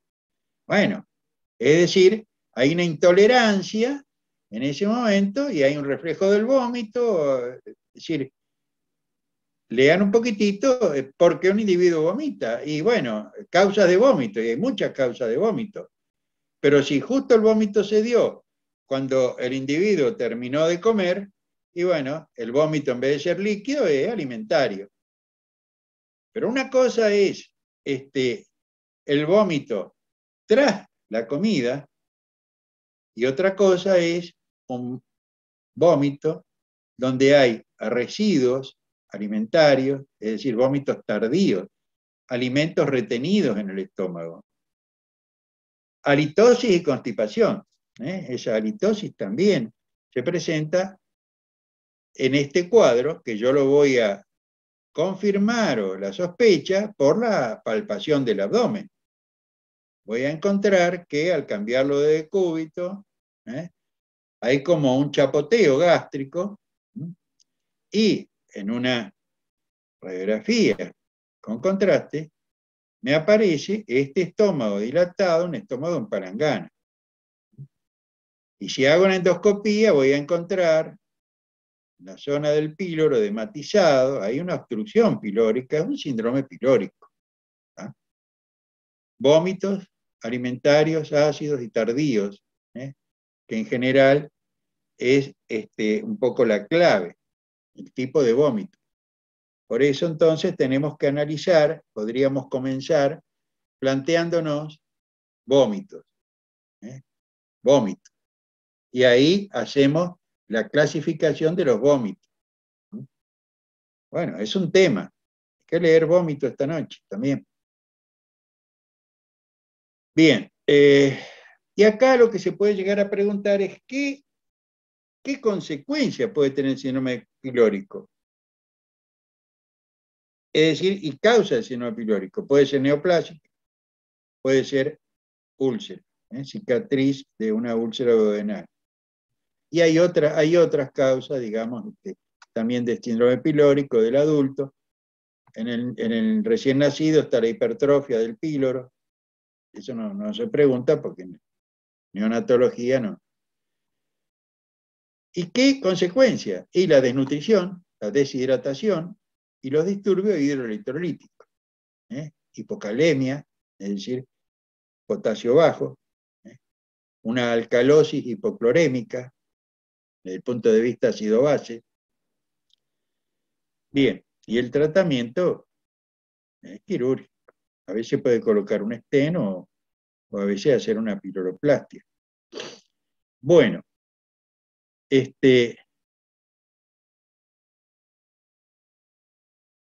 dolor abdominal urente, reflujo gastroesofágico, diarrea de varios meses de evolución, cansancio, falta de aire. Ahí le vamos a preguntar acerca de dolor abdominal, urente, con reflujo gastroesofágico y diarrea. Es decir, tiene algo en el estómago, evidentemente, y diarrea. Le hacemos una endoscopía, porque la endoscopía, vamos a preguntar indicaciones de la endoscopía en general, pacientes con dispepsia, pacientes con síndrome ulceroso, con gastritis, se hace la endoscopía, ¿y para qué? Bueno. Y nos encontramos con múltiples úlceras, múltiples ulceraciones y diarrea. No es muy frecuente, tenemos que pensar entonces en un tumor productor de gastrina, gastrinoma. Y ahí le vamos a preguntar qué es un gastrinoma, hay gastrinoma benigno, maligno, dónde se localiza. Bien. ¿Qué tipo de estudios se pueden hacer? Esto es PET, tomografía con emisión de positrones, la TAC habitual, donde se ve un tumor en el páncreas, gastrinoma. Se puede preguntar acerca de qué test se pueden utilizar para ponerlo en evidencia, test de la secretina. Otro procedimiento que es cámara gamma, con sustancia radioactiva, con tecnecia.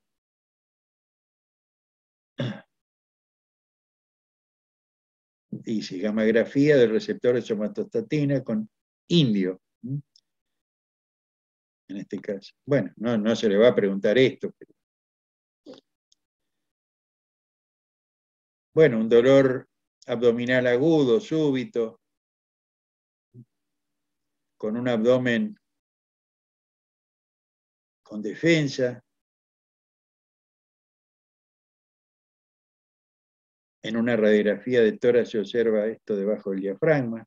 En la tomografía se observa esto entre la pared y el peritoneo, una perforación de úlcera gástrica. Y ahí se puede preguntar de los abdómenes agudos, ¿cómo los podemos clasificar?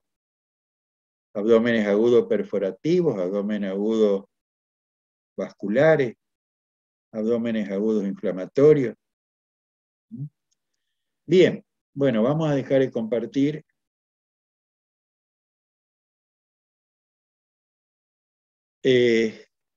Ya son las 9. Bueno, no se me queden hasta las 6 de la mañana leyendo. El peor error que pueden cometer es quedarse y ir dormidos a las 8 al contestar el choice. Si quieren repasar, un repaso de las patologías tal vez más importantes que han dado en el teórico, porque las preguntas seguramente las hace la doctora Sosa, sobre temas que han visto en el teórico, fundamentalmente. Pero traten de dormir, porque por más que lean, al contrario, se les va a acumular todo acá y se va a hacer una nebulosa total. Así que traten de descansar, sí, por lo menos 6 horas. Bueno, voy a prender la luz.